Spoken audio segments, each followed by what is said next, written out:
पुणी थरे आसंतु आम वाक्य को जीवा जो जगह आम मैंने बंद करूँ से जगार पुणी थे आरंभ करवा प्रकाशित वाक्य 2 पर्व 16 पद एवं 17 पद। एणु मन परिवर्तन कर नहिले आम्भे शीघ्र तुम्भ निकट को आसी स्वमुख निश्रुत खड्ग द्वारा सेमानंक संगे युद्ध करिबु। मंडली गण को आत्मा कौन कहते जार कर्ण अछि से ताहा शुणु जे जय करे ताहाकु आम्भे गुप्त स्वर्गीय भोजन देबु। पुणी जेउ नाम ग्रहण कर्ता बिना अन्य केही जाने नाही एपरि नूतन नाम लिखित एक श्वेत प्रस्तर ताहाकु देबु। देखंतु 16 पद विषय आम मैंने ऑलरेडी शिक्षा कर सारी तो 17 पदरे कौन लिखा जाइछि एठारे लिखा जाइछि जे जय पाइबो से मानकु कौन दिया हेबो गुप्त माना देबु बोली कहउछंती परमेश्वर। एही गुप्त माना कौन आपण माने देखिथिबे जानिथिबे एवं पढिथिबे मध्य जेबे मिस्ररु मोसांक सहित इस्राएल लोक माने मरुभूमि रे चालुथिले सेही समय रे परमेश्वर से मानंकु बा सेही लोक मानंकु 40 वर्ष पर्यंत मान्हा खाइबाकू देले। कहा भी दिने अधे नुहे आज्ञा 40 वर्ष सबु दिन दौथिले। केवल से शनिवार दिन दौ नथिले, शुक्रवार दिन जदि देखिबे डबल से माने पाउथिले। सेही माना परमेश्वर आज कहउछंती मु से मानकु खाइबाकू देबी जो माने जय पाइबे। तो एही माना विषय रे गोटिए इस्राएल रे इतिहास रहिछि। सेही इतिहास कोन जानिछंती बीसी 606 रे ज्ञानी सोलोमन आपण माने समस्ते जानिथिबे सेही ज्ञानी सोलोमन को द्वारा जो मंदिर तैयारी करा जाइथिला परमेश्वर को पाई सेही मंदिर भितरे प्रांगण पवित्र स्थान एवं महापवित्र स्थान थिला। सेही महापवित्र स्थान रे गोटे सिंधुक रखा जाइथिला परमेश्वरंकर। सेही सिंधुक भितरे विभिन्न प्रकार सामान रखा जाइथिला जहा कि परमेश्वरंकर इच्छा अनुसार ता सहित सेठारे गोटे सुनार ढाल सेही ढाल भितरे एही मान्हा रखा जाइथिला। आपण माने जदि वाक्य रे पढ़िबे बाइबल रे पढ़िबे जेउ लोक माने मान्हा खाउथिले पुरातन नियम रो लोक माने सेही लोक माने सेही मान्हा को जदि आजी पाई कि जदि काली पाई बळका करी रखुथिले तो से माने खाई पारु नथिले। सेठारे संगे संगे पक्को हेई जाउथिला। केवल सेतिकी नुहे जदि सेटा रखुथिले तो आखो पाखो लोक मध्य समस्ते जानी पारुथिले जे एही लोकटा कोन करिछि मान्हा रखिछि। सेमिति खराब हेकी बासना मध्य हेउथिला, स्मेल करूथिला। परमेश्वरंकर ऑर्डर कोन थिला जेउ दिन ताहा पाइबो सेही दिन ही ताहा तुमे खाइबो, तार पर दिन पई रखिबो नाही। जहा कि सेही मंदिर भितरे महापवित्र स्थान रे जेउ परमेश्वरंकर सिंधुक रखा जाइथिला सेही सिंधुक भितरे मान्ना मध्य रखा जाइथिला। आज्ञा ताहा भी मोसांक समय ठारू जेबे परमेश्वरंकर लोक माने मान्ना खाउथिले परमेश्वर मान्ना देउथिले तो से माने कोन खले ना सेही मान्ना को स्मरणार्थे पाई बा स्मृति पाई सेही सिंधुक भितरे रखा जाइथिला रखिथिले। ताहा केबे भी खराब हेई नथिला किबा पक्को हेई नथिला। जिहुती लोक मानकर भावना रे मंदिर नष्ट हेबा समय रे जिरिमियो भविष्यत वक्ता सेही मान्हा को नहीं केउ गोटिए अलगा जगह रे लुचेई गोटिए जगह रे गातो खोलिकी बा गोटिए बड़ो गातो करी लुचेई रखिछंती। ताहा मसीहा आसीबे एवं आमको खाइबाकू देबे बोली कहउछंती। किए जिहुदी लोक माने ताहा एबे भी तांकर भावना रे रहिछि जाहाकू गुप्त माना कहउछंती। किंतु असल रे आमो पई गुप्त माना किए प्रभु जीशु ख्रीष्ट मोर प्रिय माने। पढ़ंतु गीत संहिता 78 पर्व 24 एवं 25 पद। आउ से भोजनार्थे सेमानंको उपरे मान्ना बरसाइले ओ सेमानंको स्वर्गर शस्य प्रदान कले। पराक्रमी गणर आहार मनुष्य भोजन कला से सेमानंक तृप्ति पर्यंत भक्ष्य पठाइले। देखिले तो जाहाकू गुप्त माना कहउछंती ताहा जदि आपण माने इंग्लिश रे देखिबे तेबे कॉर्न ऑफ हेवन तेबे ताहाकू कॉर्न ऑफ हेवन बोली कहा जाए। कॉर्न ऑफ हेवन स्वर्गर मान्हा। पुणी तळकू पढंतु 25 पद। पराक्रमी गणर आहार मनुष्य भोजन कला से सेमानंक तृप्ति पर्यंत भक्ष्य पठाइले। देखिले तो पराक्रमी गणर आहार द एंजेल्स फूड। कौन एंजेल्स फूड तार अर्थ नुहे जे दूत माने स्वर्ग रे बसी मान्ना खाउछंती मोर प्रिय माने एईटा केवल आम मानकु बुझिबा पई लिखा जाईची। सेही मान्ना किए जानिछंती प्रकृत रे जीसु निजे। पढ़ंतु जोहन लिखित सुसमाचार 6 पर्व 31 रु 35 पद पर्यंत। आपण कौन साधन करुअछंती? आंभ मानकर पितृपुरुष प्रांतर रे मान्ना भोजन करुथिले, जेपरि लेखा अछि, भोजन करिबा निमंते से सेमानंकु स्वर्गरु आहार देले। सेतिरे जीसु सेमानंकु कहिले, सत्य सत्य मु तुम्भ मानंकु कहुअछि, मोसा तुम्भ मानंकु स्वर्गरु आहार देई नाहंती, किंतु मोहर पिता तुम्भ मानंकु स्वर्गरु प्रकृत आहार दियंती। कारण जो आहार स्वर्गरु अवतरण करे जगतकु जीवन प्रदान करे ताहा ईश्वर दत्त आहार। सेमाने ताहांकु कहिले, प्रभु सबु बेले आंभ मानंकु एही आहार दियंतु। सेथिरे जीसु सेमानंकु कहिले, मु सेही जीवनदायक आहार।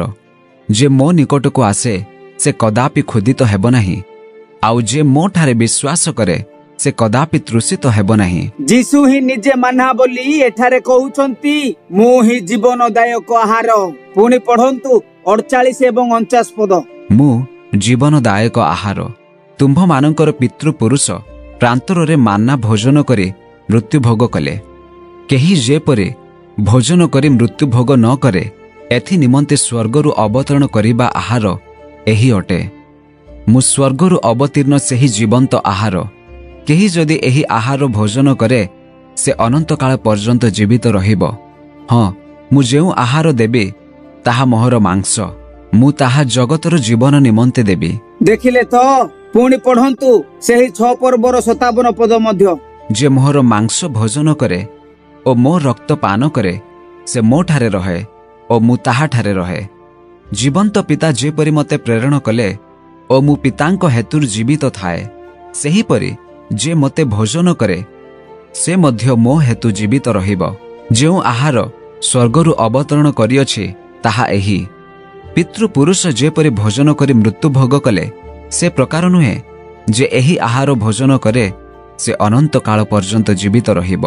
देखिले तो गुप्त माना किए? जीसु ख्रीष्ट निजे। जे जय पाइबो से कोन करिबो? गुप्त माना खाइबाकू पाइबो। एठारे गुप्त माना किए आमे जानिलु, किए से? प्रभु जीसु ख्रीष्ट। तो आमे एही प्रभु जीसु ख्रीष्टंकु खाइबा की परी? पुरातन नियम रे सेना लोक माने इस्राएल लोक माने कोन करूथिले? सेही मान्हा को खाउथिले, परमेश्वर सेमानकु देउथिले सबुदिन शनिवार को छाड़ी देई। किंतु आमे एठारे खाइबा की परी? जीसु ख्रीष्टंकु खाइबार अर्थ कोन? तांकर वाक्य को पालन करिबा। मोर प्रिय माने सेही वाक्य अनुसारे चालिबाकू मध्य पड़िबो। सेही वाक्य अनुसारे चालिबा विषय रे लिखा जाईछि मान्हा। किंतु आम दुनिया रे 100 रु 99% बा 99 भाग विश्वासी माने कोन करंती एवं कोन कुहंती जानिछंती ना? से माने जीसु को ऊपरे विश्वास तो करूछंती सत, किंतु तांकर वाक्य पालन करिबा बहुत कष्ट। से मानकु जदि आपण माने पचारिबे जीसु ख्रीष्ट किए, भलरे जणा भी नथिबो, जणा नाही। एवं बहुत कम विश्वासी माने ही जीसु को खाई पारंती बा जीसुंकर तांकरी वाक्य को पालन करि पारंती बा जीसु ख्रीष्टंकर वाक्य को स्वीकार करि पारंती। मोर प्रिय माने आज जदि आपण माने देखिबे, जदि आपण माने विश्वासी मानकु वाक्य द्वारा प्रचार करी कहिबे, से माने कहिबे एही वाक्य एते कष्टदायक, किए पालन करिबो जे एही वाक्य द्वारा आगो को चाली पारिबा नाही, चाली हेबो नाही। पूरा मुश्किल मोर प्रिय माने, आमे चाली पारिबो नाही, चाली हेबो नाही। आज्ञा एमिति लोक मान्हा की परी खाइबे? एपटे कहउथिबे मु 50 वर्षर विश्वासी, मु 20 वर्षर विश्वासी, मु 40 वर्षर विश्वासी, किंतु से मानकर जीवन शैली देखले जानी पारिबे जे विजाति भाई भौणी मानकर जीवन ठारू भी अधिक हीन अवस्था। मोर प्रिय माने आपण माने केबे निजको भाबी पारुछंती? आपण मानक हाथ रे परमेश्वर निज भाषा रे बुझिला परिका लेखिकी गोटिए बाइबल देइछंती। डेली डेली आपण माने आराधना मध्य करूछंती, डेली डेली आपण माने प्रार्थना मध्य करूछंती, डेली आपण माने परमेश्वर को संगे कथबार्ता मध्य करि पारुछंती, किंतु सेही जे वाक्य को आपण माने सुनुछंती, पढुछंती, जे वाक्य हाथ रे धरिछंती, ସେହି ବାକ୍ୟକୁ ପାଳନ କରିବାକୁ ଆପଣ ମାନଙ୍କର ମୁସ୍କିଲ। ଆପଣ ମାନେ ଦେଖନ୍ତୁ କଣ ପରମେଶ୍ୱର କହୁଛନ୍ତି, ଯେଉଁମାନେ ଜୟ ପାଇବେ ସେମାନେ କଣ ପାଇବେ? ଗୁପ୍ତ ମାନ୍ନା। ସେଇ ମାନ୍ନା ହେଉଛନ୍ତି ଆମ ପାଇଁ ପ୍ରଭୁ ଯୀଶୁ ଖ୍ରୀଷ୍ଟ। ମନେ ରଖନ୍ତୁ। ପୁଣି ତଳକୁ ପଢନ୍ତୁ। ମଣ୍ଡଳୀ ଗଣଙ୍କୁ ଆତ୍ମା କଣ କହନ୍ତି? ଯାହାର କର୍ଣ୍ଣ ଅଛି ସେ ତାହା ଶୁଣୁ। ଯେ ଜୟ କରେ ତାହାକୁ ଆମ୍ଭେ ଗୁପ୍ତ ସ୍ୱର୍ଗୀୟ ଭୋଜନ ଦେବୁ। ପୁଣି ଯେଉଁ ନାମ ଗ୍ରହଣକର୍ତ୍ତା ବିନା ଅନ୍ୟ କେହି ଜାଣେ ନାହିଁ, ଏପରି ନୂତନ ନାମ ଲିଖିତ ଏକ ଶ୍ୱେତ ପ୍ରସ୍ତର ତାହାକୁ ଦେବୁ। ଦେଖନ୍ତୁ, ଶ୍ଵେତ ପ୍ରସ୍ତର ବା ଧଳା ପଥର ଦେବୁ, ଦ ହ୍ୱାଇଟ୍ ଷ୍ଟୋନ୍। ଆପଣ ମାନେ ଜାଣିଛନ୍ତି ଆଗ କାଳରେ ଗୋଟେ ଧଳା ପଥର ଏବଂ ଗୋଟେ କଳା ପଥର ମଧ୍ୟ ଲୋକମାନେ ବ୍ୟବହାର କରୁଥିଲେ। ଜିହୁଦୀ ମାନଙ୍କର ନିୟମ କଣ ଥିଲା ଜାଣିଛନ୍ତି? ଯଦିଓ କୌଣସି ଲୋକ ଭୁଲ କରିବା ବା ପାପ କରିବା ସମୟରେ ଧରା ପଡିଲା ତ ତାକୁ ସିଧା ବିଚାର ସ୍ଥାନକୁ ନିଆଯାଉଥିଲା। ବିଚାରକର୍ତ୍ତା ବିଚାର କରିବା ସମୟରେ ଯଦି ସେହି ବ୍ୟକ୍ତିର ଭୁଲକୁ ଦେଖିଲା ନାହିଁ କିମ୍ବା ପାଇଲା ନାହିଁ କିମ୍ବା ସେହି ବ୍ୟକ୍ତି ଦୋଷୀ ସାବ୍ୟସ୍ତ ହେଲା ନାହିଁ ତ ସେହି ବ୍ୟକ୍ତିକୁ ଗୋଟିଏ ଧଳା ପଥର ଦିଆଯାଉଥିଲା। ବିଚାରକର୍ତ୍ତା ବିଚାର କରିବା ସମୟରେ ଯଦି ସେହି ବ୍ୟକ୍ତିର ଭୁଲକୁ ଦେଖିପାରିଲା ବା ପାଇଲା ତେବେ ସେହି ବ୍ୟକ୍ତିକୁ ଗୋଟିଏ କଳା ପଥର ଦିଆଯାଉଥିଲା। ଯଦି ଧଳା ପଥର ଦିଆଯାଉଥିଲା ତ ସମସ୍ତଙ୍କ ସାମ୍ନାରେ ଏହା ପ୍ରମାଣିତ ହେଉଥିଲା ଯେ ସେ ପୁରା ନିର୍ଦ୍ଦୋଷ। I am free from guilty, free from scene. ଯଦି କଳା ପଥର ଦିଆଯାଉଥିଲା ତ ତାକୁ ଦଣ୍ଡ ମିଳିବା ସୁନିଶ୍ଚିତ। ତ ଏଠାରେ ଲେଖାଗଲା ଯେ ଜୟ କରେ ତାହାକୁ କଣ ମିଳିବ? ଶ୍ଵେତ ବା ଧଳା ପଥର ଦେବୁ। ପୁଣି ପଢନ୍ତୁ ପ୍ରକାଶିତ ବାକ୍ୟ 3 ପର୍ବ 12 ପଦ। ଯେ ଜୟ କରେ ଆମ୍ଭେ ତାହାକୁ ଆମ୍ଭର ଈଶ୍ୱରଙ୍କ ମନ୍ଦିରର ସ୍ତମ୍ଭ ସ୍ୱରୂପ କରିବୁ। ସେ ଆଉ ସେଠାରୁ ବାହାରକୁ ଯିବ ନାହିଁ। ଆମ୍ଭେ ଆପଣା ଈଶ୍ୱରଙ୍କ ନାମ ଓ ସ୍ୱର୍ଗରୁ ତାହାଙ୍କଠାରୁ ଆଗତ ଯେଉଁ ଜେରୁସାଲମ ଆମ୍ଭର ଈଶ୍ୱରଙ୍କ ସେହି ନଗରୀର ନାମ, ପୁଣି ଆମ୍ଭ ନିଜର ନୂତନ ନାମ ତାହା ଉପରେ ଲେଖିବୁ। ଦେଖିଲେ ତ, ଏହି ପଥର ଉପରେ ଯୀଶୁଙ୍କ ନାମ ଏବଂ ତାଙ୍କର ନାମ ମଧ୍ୟ ଲେଖା ହେବ। ତାଙ୍କର ନାମ ମାନେ ଯାହାକୁ ସେହି ପଥର ମିଳୁଥିବ ସେହି ବ୍ୟକ୍ତିଙ୍କର ନାମ ସେହି ପଥରରେ ବା ସେହି ପ୍ରସ୍ତରରେ ଲେଖା ହେଇକି ମିଳିବ। ତାହା ହିଁ ସେମାନଙ୍କ ପାଇଁ ବା ସେହି ବ୍ୟକ୍ତିଙ୍କ ପାଇଁ ମୁକ୍ତିର ପ୍ରମାଣ। କଣ? ମୁକ୍ତିର ପ୍ରମାଣ। ଏହି ପ୍ରମାଣର ଅର୍ଥ ପରମେଶ୍ୱର ସେମାନଙ୍କୁ ଗୋଟିଏ ସିଗ୍ନେଚର କରି ସେମାନଙ୍କ ହସ୍ତରେ ଗୋଟିଏ ଶ୍ଵେତ ବା ଧଳା ପ୍ରସ୍ତର ଦେବେ ଯେ ତୁମେ ଆଜିଠାରୁ ନିର୍ଦ୍ଦୋଷ। ତୁମର ପାପ କ୍ଷମା କରାଗଲା। ତୁମ ପାପ ପାଇଁ ମୁଁ ଅଲରେଡି ମୂଲ୍ୟ ଦେଇ ସାରିଛି। ପ୍ରଭୁ ଏଠାରେ ଆମ ମାନଙ୍କୁ କଣ କହୁଛନ୍ତି? ଯେ ଜୟ ପାଇବ ତାହାକୁ ନୂତନ ନାମ ଲିଖିତ ଏକ ଶ୍ଵେତ ବା ଧଳା ପ୍ରସ୍ତର ତାହାକୁ ଦେବୁ। ଏହାର ଅର୍ଥ ପରମେଶ୍ୱର ସେମାନଙ୍କର ନାମରେ ଏକ ସିଗ୍ନେଚର କରି ବା ପରମେଶ୍ୱର ନିଜର ନାମ ଯୀଶୁ ଖ୍ରୀଷ୍ଟଙ୍କର ନାମ ଲେଖିକି ଦେଉଛନ୍ତି ବା ଦେବାକୁ ଯାଉଛନ୍ତି। ଯେମିତି କି ଆପଣ ମାନେ ଯଦି ଦେଖିବେ ବିଭିନ୍ନ ସ୍କୁଲ ଗୁଡିକରେ, କଲେଜ ଗୁଡିକରେ, ଅଫିସ ଗୁଡିକରେ ଯେଉଁ ଲୋକମାନେ କାର୍ଯ୍ୟ କରୁଛନ୍ତି ବା ପାଠ ମଧ୍ୟ ପଢୁଛନ୍ତି ସେମାନଙ୍କୁ ଗୋଟିଏ ଗୋଟିଏ କଣ ମିଳୁଛି? ପ୍ରମାଣ ପତ୍ର, ଗୋଟିଏ ଆଇଡି କାର୍ଡ ମିଳୁଛି ସେମାନଙ୍କୁ। ମୋର ପ୍ରିୟ ମାନେ, ଆଇଡି କାର୍ଡ ଦିଆଯାଇଥିବ। ସେହି ଆଇଡି କାର୍ଡ ଦେଖି ସେହି ଜାଗାର ଲୋକମାନେ ଜାଣିପାରନ୍ତି ଯେ ଏହି ବ୍ୟକ୍ତି ଆମ କମ୍ପାନୀରେ ବା ଆମ ସ୍କୁଲରେ କିମ୍ବା ଆମ ଅଫିସରେ କାମ କରନ୍ତି। ଠିକ ସେହି ପରୀକ୍ଷା ଯୀଶୁ ଖ୍ରୀଷ୍ଟଙ୍କର ପଥର ଯାହାକୁ ମିଳିଛି କିମ୍ବା ମିଳିବ, ଟିକିଏ ସେହି ବ୍ୟକ୍ତିଙ୍କ ବିଷୟରେ ଭାବିକି ଦେଖନ୍ତୁ। ଯେଉଁମାନଙ୍କୁ ଯୀଶୁଙ୍କର ସିଗ୍ନେଚର ମିଳିଛି ସେହି ପଥରରେ, ସେହି ବ୍ୟକ୍ତିଙ୍କ ବିଷୟରେ ଟିକେ ଆପଣ ମାନେ ଭାବିକି ଦେଖନ୍ତୁ। ଯେଉଁମାନେ ପ୍ରତ୍ୟେକ ଦିନ ପ୍ରଭୁଙ୍କର ମାନା ଖାଉଛନ୍ତି ସେମାନଙ୍କୁ ପଚାରିକି ଦେଖନ୍ତୁ ସେମାନଙ୍କର ଜୀବନ ଶୈଳୀ, ସେମାନଙ୍କର ଚାଲିଚଳନ, ସେମାନଙ୍କର କଥାବାର୍ତ୍ତା କିପରି ଅଛି। ଉଦାହରଣ ସ୍ୱରୂପ ଯଦି କହିବାକୁ ଗଲେ, ଗୋଟିଏ ବଡ଼ ସହରରେ ଯଦି ଜଣେ ବଡ଼ ଅଫିସରେ କାମ କରିବାକୁ ଯାଉଛନ୍ତି କିମ୍ବା କାମ କରିବ, ଚାକିରି ମିଳିଛି, ତେବେ ସେହି ବ୍ୟକ୍ତି ସେହି ଅଫିସକୁ ସେହି ଜାଗାକୁ ଯିବା ପୂର୍ବରୁ ଅଲରେଡି ସେହି ଜାଗାରେ ଜଣେ ବ୍ୟକ୍ତି ଯିଏ କାମ କରୁଛନ୍ତି ବା ଚାକିରି କରୁଛନ୍ତି ସେହି ବ୍ୟକ୍ତିଙ୍କୁ ଯଦି ଭେଟ ହେବ ବା ମିଶିଯିବ କିମ୍ବା ପାଇଯିବ କିମ୍ବା ସାଙ୍ଗ ହେବେ, ତେବେ ସେହି ଦୁଇ ଜଣଙ୍କ ଭିତରେ ଫରକ କଣ ରହିବ? ଯେଉଁ ବ୍ୟକ୍ତି ନୂଆରେ ସେଇ ଜାଗାକୁ ଚାକିରି କରିବାକୁ ଯାଉଛନ୍ତି କିମ୍ବା ଚାକିରି କରିବା ପାଇଁ ବାହାରୁଛନ୍ତି, ସେହି ବ୍ୟକ୍ତି କଣ କଣ ଭାବିବ?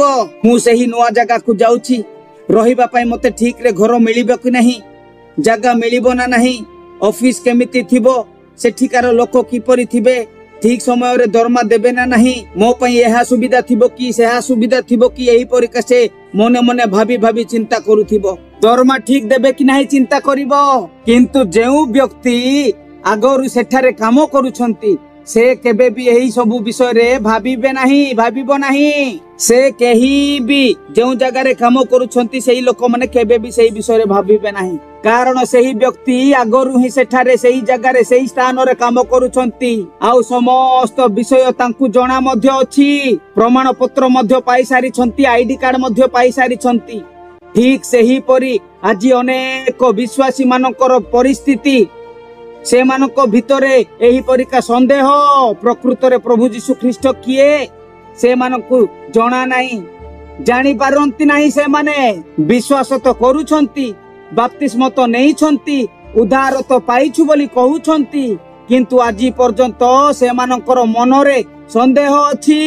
ସେ ଉଦ୍ଧାର କରିପାରିବେ ନା ନାହିଁ, ରୋଗ ସୁସ୍ଥ କରିପାରିବେ କି ନାହିଁ, ଆଉ ଆମ ମାନଙ୍କର ଅଭାବ ପୂରଣ କରିପାରିବେ ନା ନାହିଁ, ଏମିତି ଭାବି ସେହି ଲୋକମାନେ କଣ କରନ୍ତି ନା ତାହାଙ୍କ ଠାରୁ ବାହାରି କେବଳ ଚିହ୍ନ ଚମତ୍କାର, ସୁସ୍ଥତା, ଆଶୀର୍ବାଦର ପ୍ରଚାର, ଏହି ସମସ୍ତ ବିଷୟ ପାଇଁ ଦୌଡୁଛନ୍ତି। ଏବେ ଆପଣ ମାନେ କୁହନ୍ତୁ, ଏହିପରି ଲୋକମାନେ କଣ ପ୍ରକୃତରେ ପରମେଶ୍ୱରଙ୍କ ଠାରୁ ମାନା ଖାଇବାକୁ ପାଇବେ?